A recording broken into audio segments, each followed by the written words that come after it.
amakuru nungutse muri dossier ingi irimo abanyamakuru n'abasirikare n'abantu muri RCS uza amatike baguriye amatike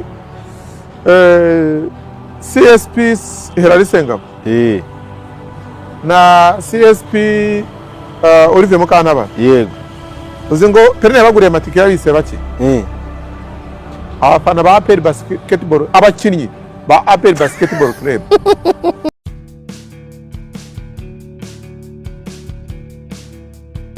mu masaha mu gitondo nuko urubanza rwagomba gusomwa mu masaha ya mu gitondo cyo kuri uyu wa kane rutagisomwe ngi mbona wanaguruka bakanyoni ujya urumva ngewe makuru mfite nuko mu bantu bitabajwe mu gutanga ubuhamya harimo Colonel wagiye mu kiruhuko cy'izabukuru rubanga Charles Karasira akaba yari chairman wa PRS urumva impamvu yitabajwe ubu ndashaka kumubwira ku bintu uvuze kuri Robert uri muri Yetona n'inshaka kandi kumuvuza ako n'umukobwa cyangwa umumama umuri Yetona ubuhamya yatanze yagaragaje ko hari igihe Kapiteni Pena Mutoni n'umuntu bakorana yajyaga asaba amatike y'indege akabikora mu mazina ye bimubuza gute wane mpamvu yaje nuko bamaze kubimenya yuko akora booking y'amatike ya Claude ya Claudie ya Clarisse ya Jeannette ya Janine ya Jean Bosco yose akabyita ibya Yetona Confiance none Rwanda iravuga iti ntuzongere ujye usabira izina ryo gukora booking izina yujyanye ashaka kugira ahazaza heza bifitiye umumaro akanawugirira isi muri rusange zimwe rukumbi rero ni ukwiga kandi ukiga mu mashuri akomeye cyane yo ku isi muri Parrot Canada Visa Consultant Company Limited tugufasha kwiga muri kaminuza za mbere zikomeye mu isi Leta Zunze Ubumwe za Amerika, Canada, North Cyprus, Ubushinwa, akarusho abanyeshuri biga masters muri Leta Zunze Ubumwe za Amerika kandi iyo nguzanyo bayishyura basoje ikindi abashaka kwiga muri North Cyprus bashakira amashuri ahendutse cyane kimwe no mu Rwanda ndetse na scholarship igera kuri 90% ya tuition fees icyo turusha abandi muri Parrot Canada Visa Consultant Company Limited tukwishyuza amafaranga ya serivisi ariko wamaze kubona visa dukorera mu mujyi wa Kigali mu nyubako ya City Center iruhande rwa Simba Supermarket dusanga muri floor ya kabiri umuryango wa FW cyangwa umusanzu muri gare uretse mu Rwanda dukorera no mu bindi bihugu bitandukanye byo ku isi harimo nka Kenya, Tanzania, Zambia, Mozambique, Ghana, South Africa na Korea y'Epfo. Ku bindi bisobanuro duhamagare kuri izo nimero ubona kuri screen yawe. Ndagusuje kandi ngo ikaze ukomeje gukurikira Ukwezi TV uko nibigano tukugezaho umunsi kundi. Nkuko rero tuhora tubashimira ko mutanga ibitekerezo ku nkuru twaba cyangwa se amakuru abagiye atandukanye yezweho ibitekerezo byanyu abari ingenzi. Rero nkuko mubibona Theo rwose ari kuri tere waba ari kuri Field ubu ngubu. Nabwiye abantu ko turi hano mwizi nkuru zo ziri mu rukiko rw'ibanze rwa gisirikare. Tuba turi hafi y'urukiko. Ngo tumenye ibihabera ariko ntabwo tuba turi ku rukiko kubera ko tutabyemerewe. Cyane. Military police yavuze ntabwo complaining. Theo rero abantu yuko kuri uyu munsi kuri uyu wa kane yego ku itariki 21 z'ukwezi kwa munani ariko haza gusomwa urubanza rw'abasirikare ndetse n'abasivili barimo abafana ba PRFC ndetse n'abanyamakuru cyane ntabwo bikibaye kabano bategereje ko ari ikintu giye kubabwira ari ikindi kintu cyabaye ari ibindi bintu byagonganye byagonganye agenze bite Theo kunzi ko amakuru menye mu masaha mu gitondo nuko urubanza rwagomba gusomwa mu masaha ya mu gitondo cyo kuri uyu wa kane rutagisomwe andi makuru namenye nahuza nkakeka ko aricyo gishobora kuba cyatumye rusubikwa kuko impamvu yo gusubika urubanza burya niyo umucamanza rusubitse ntakakubwira impamvu ariko ariyo naketse iyi waketse kuwa kane hajya gukeka si icyaha bana bwa icyaha uramutse udakekana na bwa buteganya okay noneho cyangwa ngo usesengure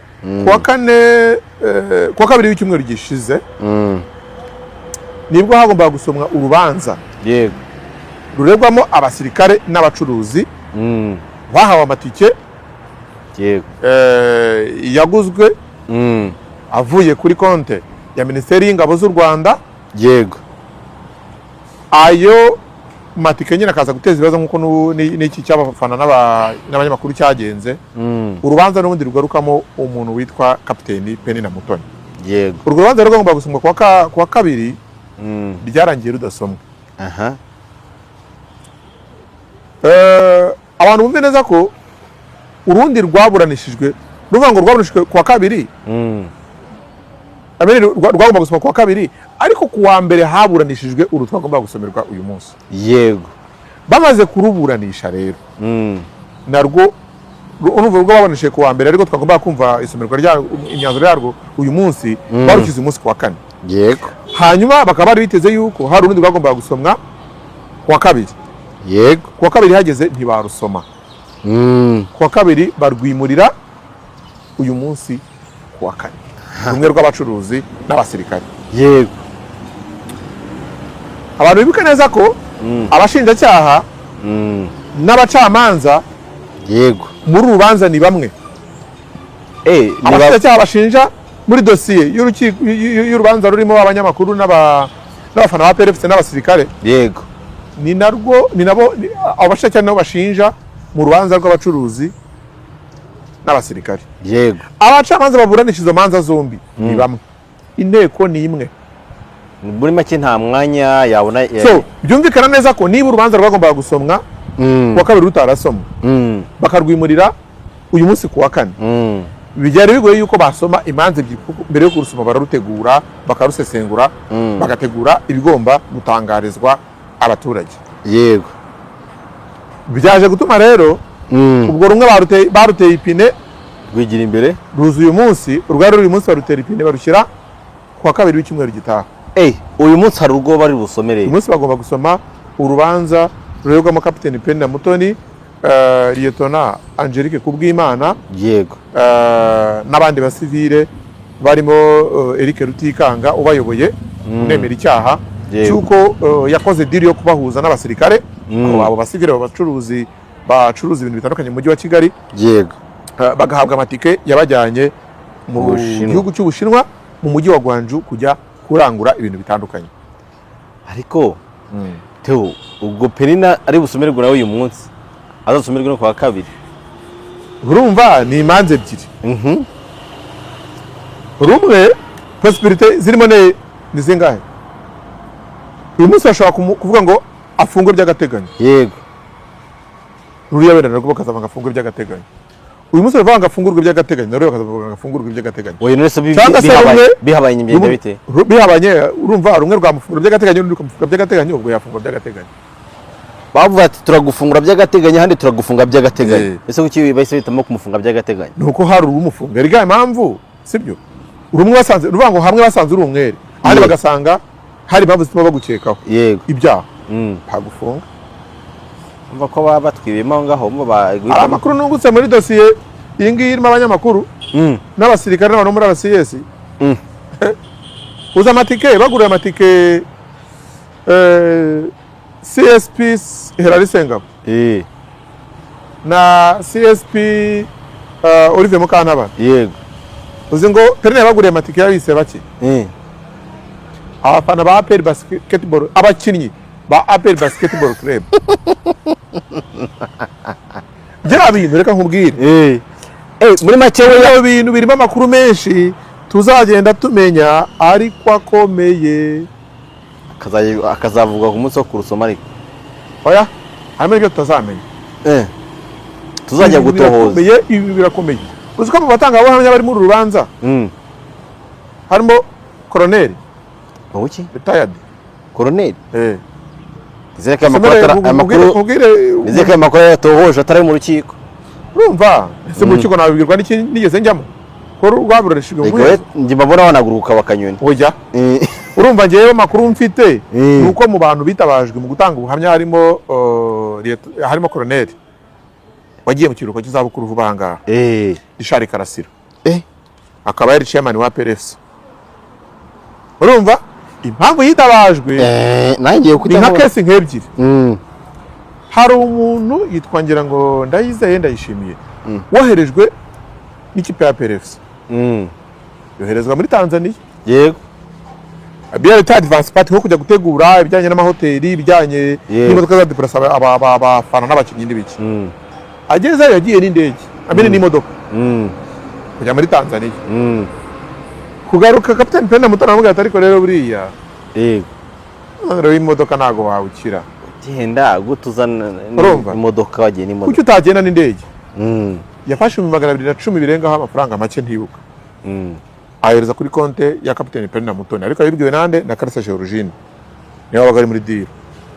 Arangije ashyira kuri phone ya Kapiteni Penda Mutoni. Hanyuma azana indege kandi Rwanda ya mu invoice yohereje Minisiteri y'Ingabo niyo ngiyirimo kandi bari bazi ko bamaye gutega.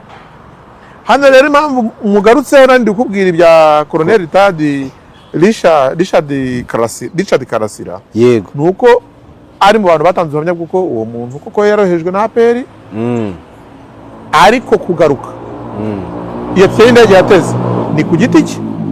APR abantu agomba kwishyurirwa yego na Minisiteri y'Ingabo. Hari gihe nabwo ntari mu rubanza ubwo ntiyaba ari mu rubanza umutangabuhamya uwo wundi wateze indege agatega ari harimo ni igikundi yawa. Urumva ikintu gihari Colonel n'abasivile benshi navuga benshi ra ninshaka ndavuga bose sha ibintu babigiye batazana amafaranga ariko abantu harimo abandi bantu b'abasirikare bo basa nk'abayabizi nawe no muri RCS. Yego. Ubona ko hari ibintu bari bazi bari bazi uko deal ikora kuko hari ibimenyetso bimwe naguha. Yego. Biri muri dosiye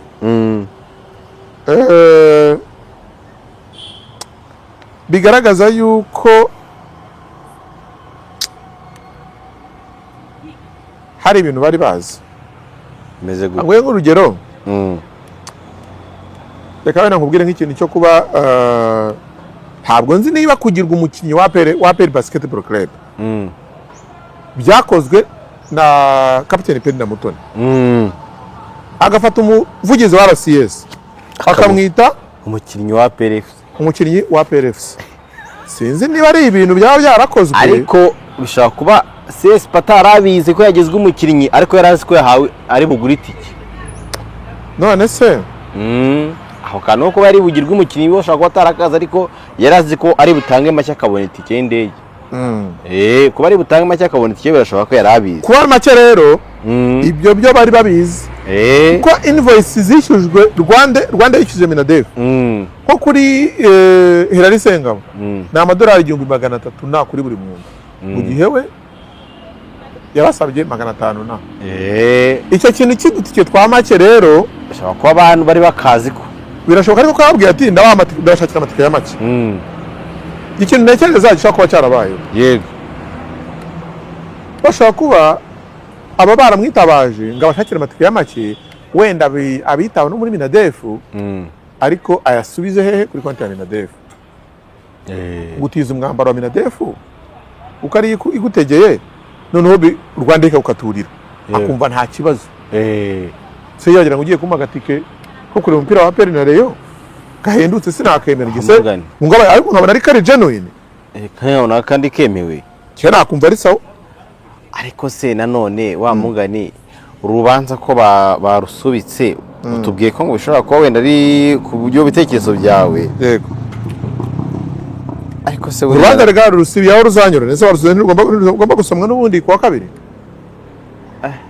Ariko kandi urumva ruzasoma tumenye imyanzuro y'urubanza rw'uyu munsi. Ase kuki babanje rw'abacuruzi niryo rwabanishijwe mbere rw'abacuruzi harya nirwo urumva ruze rwarasubitswe sibyo. Yego. Ntabwo ndi kubwira neza umunsi rwaburanishijwe ariko bashobora kurya munsi turyamo bwa kabiri se oya barubanisha umunsi rukarangira ukararurangiye. Rega baradusohoye badushyira mu muhezo nese nyuma yaho uzi ko byarangiye. Ariko ko mbere y'aho twabanje kujya mu rw'abanyamakuru. Yego ariko abanyamakuru bararusubitse kuko ufite sukusubika kundi ntago basoje kwiregura. ariko ni nabyo ikindi na kapiteni Penina Mutoni yagombaga kuburana ku wa mbere kuko bari bamusubikiye kubera inzitizi yari yatanze, kandi abacuruzi nabo babanje guhabwa amatike ubona imbere y'abandi babanje gukora izo deal n'ubundi. Yego, ariko ibyo ntibivuga ko ari rwo rwabanza, birashoboka.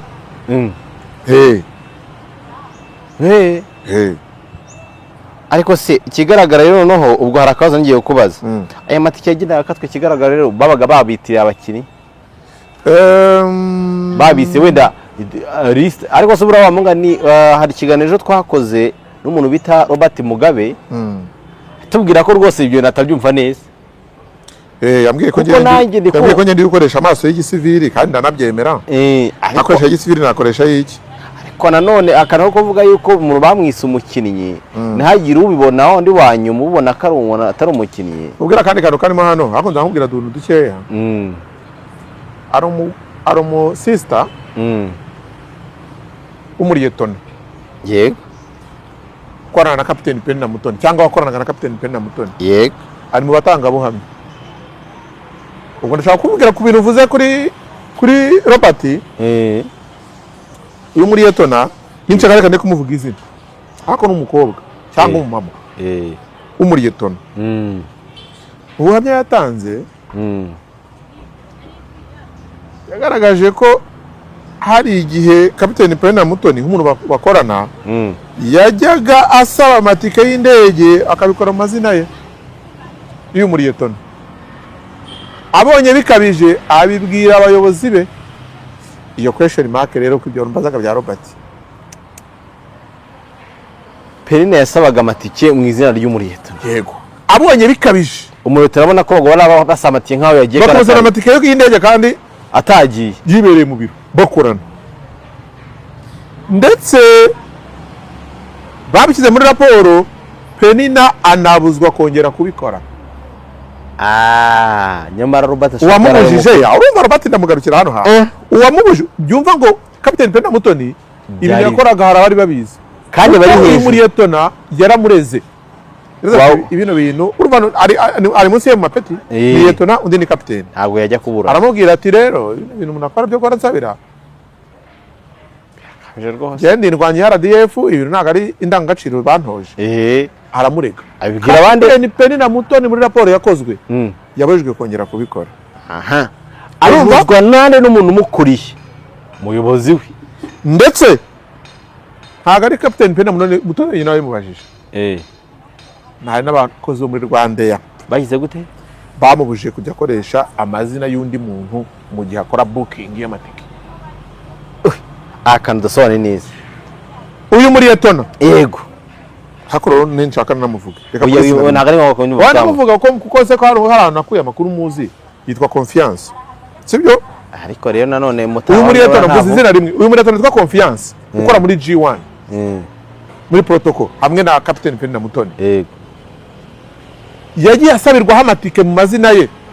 Yego. Bikozwe na kapiteni Penina Mutoni. Ajya baravuga ati enough is enough birakabije. Rwanda iza kuzamo itena yimubuza gute? Rwanda impamvu yaje nuko bamaze kubimenya yuko akora booking y'amatike. Iya Claude, iya Claudie, ya Clarisse, ya Jeannette, ya Janine, ya Jean Bosco, byose akabyita ibya Lieutenant Confiance. None na Rwanda iravuga iti ntuzongere ujye usabira izina ujye ukora booking kuri buri zina. Mu izina rya nyiri tike. Muri make yafataga izina rimwe akarisera amatike nk'atanu icyarimwe. Urumva icyo bivuze? Kangusobanura icyo bivuze. Uko ari gukatikira akaba na booking. Nuko booking amatike ku muntu ushobora kuba ni umusirikare ni Lieutenant. Noneho mu gihe Eric Rutikanga ari kuri tele ashaka bazayagura. Noneho amatike bamara kuyakonfaminga akazashyirwa amazina ya ba nyirayo. Noneho ba bantu Rutikanga Eric n'abandi bakoraga ka komisiyo babonye bagiye gutravolinga bagiye kwishyura amafaranga yabo. Yego. Agahita akorera nuze y'amatike. Baba we yarabibujijwe. Mubajije ntabwo ari abantu bo muri Minadefu gusa. Ni peti ya hejuru. Harimo n'abantu ba Rwanda bamubwiye bati gukora booking mu izina rya nyiri tike. Yego. none se urumva Kapiteni Penda Mutoni ibyo byarabaye akabibuzwa akabikomeza. Amuganira Robert ashobora kuba yari mukuru ahantu hari undi muntu ariko nawe wigeze kuvuga ko tugitangira urubanza uvuga ko hari abantu ngo badushyize mu muhezo ngo arano badashaka ko erega ariko rero ntabwo kahubwira ikintu gihari cyavuzwe n'umucamanza. Hari amakuru y'umutekano kubera ko bireba na Minisiteri y'Ingabo yego badashaka kuvuga yumvwa n'abanyamakuru ase turayazi oya nakugeze n'ubu nta na rimwe nzi warimenye ite se ubundi ntarimenyane. Hari amakuru akomeye arenze ibyo twumvise kuko rero abanje kuvuga icyambere cyereka ngo nkubwire abariko twabamenye yego ibyo bashinjwa twabimenye yego sibyo hari n'uko byagenze twabimenye gake ndetse babwirwaga ibyaha bashinjwa yego kuvuga n'ibyo bari cyangwa utabyemera yego ari makuru rero akomeye ntabwo yavuzwe hariya arenze ibyo uri hejuru ya majoro wemenya ko umuntu bareze babwiye batanzeho raporo kuri Kapiteni Penda Mutoni atari kapiteni arenze kapiteni ase umuntu ubwo ntabwo yazundi mu rubanza rwo uwo babaye barakuregeye umukozi wawe ariko ukabigira gutyo nyine jewe ko nakora mu rukiko rwa gisirikare nyine naye sibe n'umushinjacyaha wa gisirikare uko byumva ku giti sibe cyawe n'umucamanza mu rukiko rwa gisirikare bambaza iki uko byumva ko rubanda mwanduranye uko byumva nyine uko wowe wabyumva uko njye mbyumva nuko nibasanga ari ngombwa bikwiye kandi bitunganye bazamubaza bati ko Kapiteni Penda Mutoni bamukuregeye yego wakoze iki yaramubujije gusa nyuma yose ko amubujije kongera avuga ati naramubujije nyuma abyongera ingi watanze raporo ituma mwaramufashe ni urugero simbizi ntabwo nzi ko byagenda ariko nyine kandi mutuntu dukomeye ariko nanone tugurutse kuri APR bavuze ko hari umuntu bagize APR basketball ko muvuga nkaho utamuzi yego nyine ni bari abantu bo muri RCS bagize umukinnyi wa APR basketball abakinnyi ba APR basketball aho nongerayo ko tuzi ko turi mu kirego ariko none cyo kwibaza ni kimwe cy'abafutubarere cyo kwibaza ni kimwe yego nari abacuruzi rego wasanga barabise abandi bantu baba mu bantu kuko ntegeza ko bafite ukuntu babise muri invoice none nge nibazaga ko nzi ko turi mu kirego ariko nanone kirimo ikipe ya APR Football Club urumva team manager wa APR Basketball Club yitwa Sergeant Kaberuka Janine Oya nagari Basketball Club gusa APR Basketball Club Women urumva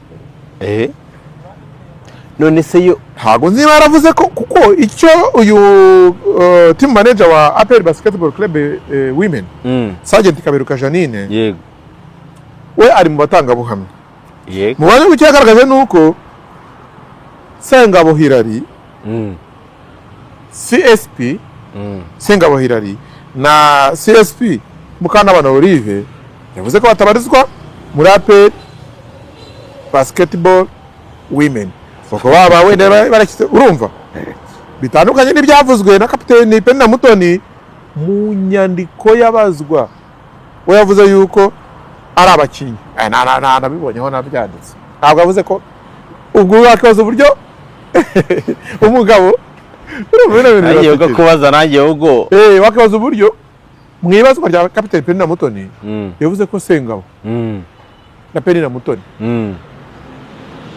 Sengabo na Olive Mukantabana babaye abakinnyi bose bafite ipeti rya CSP Chief Superintendent of Prisons yego mu rwego rw'imfungwa n'abagororwa rwa RCS yavuze yuko ari abakinnyi b'ikipe ya APR Basketball Club Women ariko none mfite ikibazo buriya muri Rwanda yo katamatike we yasanze Jean Bosco kuri Sengabo Hilary oya ariko surumva Rwanda ya ubu nawe rega gukata amatike wakibaza Rwanda ya umuntu wese Jean Bosco Jean Bosco ari umuntu w'umugabo ukwita unywa kuri izina ry'abagabo akugusanga Jean Bosco ari mu ikipe y'abagore uyu ni Sengabo Hilary na Olive Mukantabana we byakumvikana ku myaka ye oya hari igihe utapfa kumenya imyaka ukavuga ati ni igitsina gore birumvikana Kaka Ripeti wagira ngo warigera ufite imyaka munsi ya 40. nyine birumvikana ko ntabwo barishyizeho Yako kuri tika. Hazi ko ari byo. ariko no ikibazo witwa Jean Bosco Ikara nkubwire Hilary Sengabo yego ni umugabo. Kidamuzi kandi biranumvikana kandi ariko Hilary ni izina rihuriweho n'abagabo n'abagore. ariko hahingiye akantu ka Jean Bosco oya nta Jean Bosco urimo hano yitwa Hilary Sengabo nta kandi ntago kajya yitwa Hilary Sengabo ako naro ntabwo rero Hilary Sengabo ntabwo apfa kubimenya Hilary ushobora no gusanga na Captain Penina Mutoni yego ajya kuvuga yuko ari mu ikipe ya APR Basketball Club Women yego atarazi ko Hilary ari umugabo yabonye Hilary ni izina ushobora kwibeshya utamuzi aho birumvikana urumva ashaka ko aragiye akavuga ati abo ngabo nyine urabona nuko muri APR si y'abagore basket ati nuko rero mu buhamya bwa team manager wa APR Basketball Club Women Sergeant Kaberuka Janine yarabwiye ati ntabwo abantu babarizwa mu bantu bakina mu ikipe yacu ntabwo barimo ariko se Theo umuntu ngiye buriya ndi gutera inzuzi ndeba wa muvandimwe hariyo washaka wo mu komisiyoni washaka mu bacuruza abakiriya Eric Rutikanga ibyo turabimenya saa 9 nyine naye ngiye kubwira ko rwose Eric buriya ayo buriya numushe ngo yemeye cyaha kimwe buriya nawe buriya akitebe nicyo gikomeye wanatera kurushuka bigere saa 9 cyane ukoresha umutungo wa icyo utagenewe nicyo gikomeye kurenza kwa saa 9 wabonye birube nawe nyine watentuza turaza kubireba wabuze ahantu kapiteni Umutoni Penina azira kapiteni Umurungi Penina azira dossier oya wewe se hariye wowe bimeze bite kapiteni Umurungi Penina yego yahoze akorana na kapiteni Penina Mutoni muri G1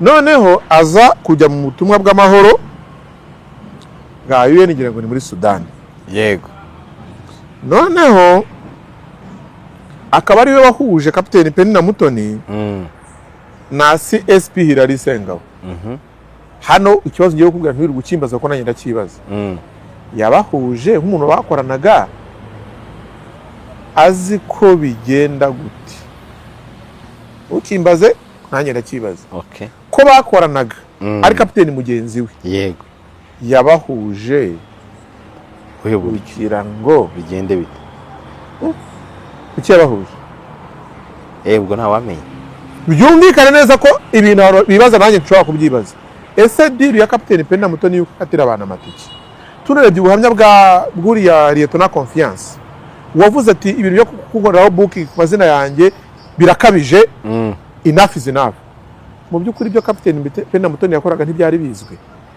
iki kibazo nibaza nawe wakibaza kapiteni Umurungi Penina ajya gutekereza agahuza Hilary Sengabo na kapiteni Penina Mutoni yabahuje ko kapiteni Penina Mutoni bakoranaga muri John mbere yuko ajya mu butumwa bw'akazi yarazi ko abahuje ngo amufashe iki ako kabazo wibaza nanjye ndakibaza yashakaga kamuhu abahuza yari asanzwe azi ko akora iki kuko ibyo yari asanzwe ashinzwe yego yari abizi ese nta bindi yari asanzwe azi akora bidarenze ibyo ashinzwe ariko yaramuhuje n'undi muntu Umurungi we yemeye ibyaha byose Umurungi si wabyemeye ajya ni cyane Lieutenant ahubwo wabyemeye urashaka kubyitiranya n'urubanza rwa Lieutenant Angelique Kubwimana rumwe rw'abacuruzi Umurungi ntabwo urumva yego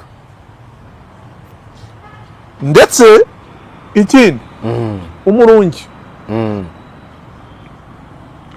kapiteni Penina Umurungi nawe ubwe avuga ko yaguriwe tike na mugenzi we kapiteni Penina Mutoni oho yari abizi rwose bakoranaga sibyo yewe kaka no kubijisho rya mugenzi ariko kari bufi ndetse nawe kugira ngo amugurire tike ari umubwira ngo ibintu nta mayobera ntabwo yibukoreye ku buntu nubwo bakoranaga umugabo wa kapiteni Penina Umurungi yamwoherereje amafaranga 710,000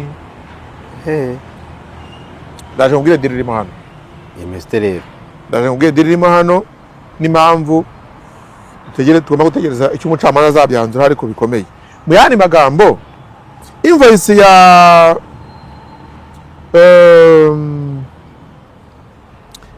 Rwandair yishyuje kuri CSP Hilary Sengabo yishyuje Minadefu amadolari arenga 1,300 yego mu gihe bo batanze 500 na kuba CSP Hilary Sengabo na CSP Olivier Mukantabana baraguriwe amatike batanze amafaranga yabo yego umuntu yavuga ati ariko se icyaha cyabahama ni ikihe ko bo bahaye umuntu ngo bagurire amatike ariko ikindi ku cyari bo baciyeho ko bari bazi ko ari umuntu ukora muri Minadef kuki bashashatse umuntu bakatishiriza amatike kandi wumve ko kapiteni Umurungi Penina yego niyo wabahuje yarabizi nyine cyabahurije ese byumvikana arabahuza ndetse na kapiteni Umurungi Penina nawe yaguriwe tike na kapiteni Penina Mutoni umugabo wa kapiteni Umurungi Penina niyo haye 710 abihande kapiteni Penina Mutoni yego byumvikane hano ko bimeze gute ikijyanye n'amatika aciriritse byo cyari kizwi muri Minadef ko ari deal ya Penina Mutoni kapiteni ariko simpamya ko ntabwo nzi niba bari babiziranyeho imihendukire y'amatike uburyo ahenduka kuko mu by'ukuri ahubwo kigaragara nuko Rwanda yishyuzaga RDF ibintu bidahendutse igiciro ni cya kindi nyine nicyo niho kubwira kuri tike bahabwaga yego sibyo habaga hariho uko invoice yigaragaza amafaranga menshi ese babaga bazi ko baguze ayo mafaranga ko ariko tikigura oya ako kantu rero ibyo nibyo mu rubanza rwaburanishijwe n'ahari bansohoye wori kubyibaza bye nibyo ndi kwibaza buriya byavugiwe mu iburanisha byarabajije uko byarabajijwe byigaragara rwose nta kuntu umucamanza atabibajije ese wowe CSP Hilary Sengabo kuki kugira ngo ugurirwe tike witabaje kapiteni Penina Umurungi waguze na kapiteni Penina Mutoni ukora muri G1 ukamuha n'amafaranga wayamuhaye uzi ko ariko tikigura koko woriyo bese ndahamashije afite uko yasubije ko yamuhaye tike kandi ayiziraho biragenda yego ese yarabwiye ko wenda we hari ukuntu afite umuntu wadiringa Rwanda yabaziranye mukaturira uko amafaranga yohereje kuri konti yande ya kapiteni Penina Mutoni ariko nkongera gushimangira ikintu nakubwiye cyuko ikintu cy'amatika ahendutse n'utundi tuntu twose n'utuntu twadasobanutse kapiteni Penina Mutoni yakoraga abantu bamukuriye bari babizi buriya nababwiye bimwe mu biri urumva gukorega ntabwo nari ndi mu rubanza ariko bimwe mu byo mbasha kumenya cyakwimaje oya kumenya ibyo mbasha kumenya nuko hari igihe kapiteni Penina Mutoni